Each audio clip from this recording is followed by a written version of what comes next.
नमस्कार लाडक्या बहिणींनो, तुम्हाला जर आता नोव्हेंबर आणि डिसेंबर या महिन्याचे हप्ते आले नसतील तर हा व्हिडिओ नक्की शेवटपर्यंत पहा। या व्हिडिओमध्ये पैसे येण्याची कारणे आणि पैसे जर तुम्हाला आले नसतील तर तुम्हाला आता इथून पुढे काय करायचे याची सर्व माहिती आजच्या या व्हिडिओमध्ये आपण पाहणार आहोत। चॅनलवर नवीन असाल तर चॅनलला नक्की सबस्क्राइब करा आणि या व्हिडिओला जास्तीत जास्त महिलांपर्यंत शेअर करायला विसरू नका। चला व्हिडिओला सुरुवात करूया आपण।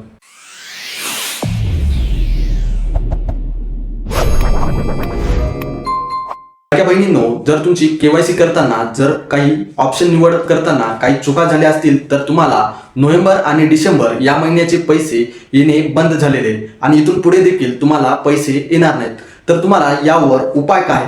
तर यावर उपाय तर तुम्हाला कॉल नंबर 181 या नंबरवर महिला व बाल विकास या ऑफिसच्या नंबरवर टोल फ्री नंबर असून या नंबरवर आपल्याला कॉल करायचा आणि आपला कॉल केल्याच्या नंतर आपल्याकडे आधार नंबर आणि आपण जो अर्ज केलेला आहे त्याचा अर्ज क्रमांक सोबत ठेवणे आवश्यक आहे।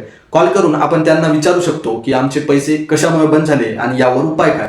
तर दुसरी गोष्ट अशी की आपण आपल्या जिल्ह्याच्या ठिकाणी महिला व बाल विकास ऑफिस असते या ठिकाणी जाऊन आपण आधार कार्ड आणि आपला अर्ज क्रमांक आणि आपले रेशन कार्ड हे 3 डॉक्युमेंट सोबत घेऊन आणि जो बाजूला फॉर्म दिसत आहे हा फॉर्म भरून आपण त्यांना तिथे जाऊन देऊ शकतो आणि आपले पैसे बंद होण्याचे कारण देखील विचारू शकतो।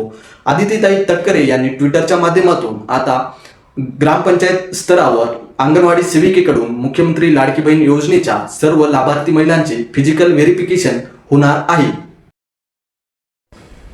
अशा प्रकारचा GR प्रसिद्ध करण्यात आलेला आहे।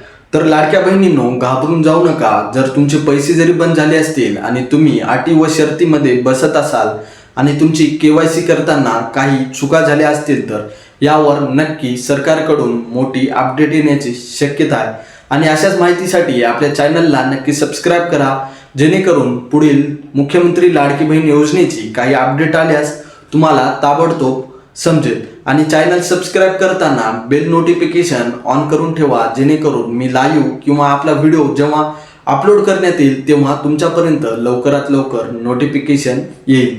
चला पुन्हा भेटूया अशाच नवनवीन माहितीसह। तोपर्यंत जय हिंद, जय महाराष्ट्र।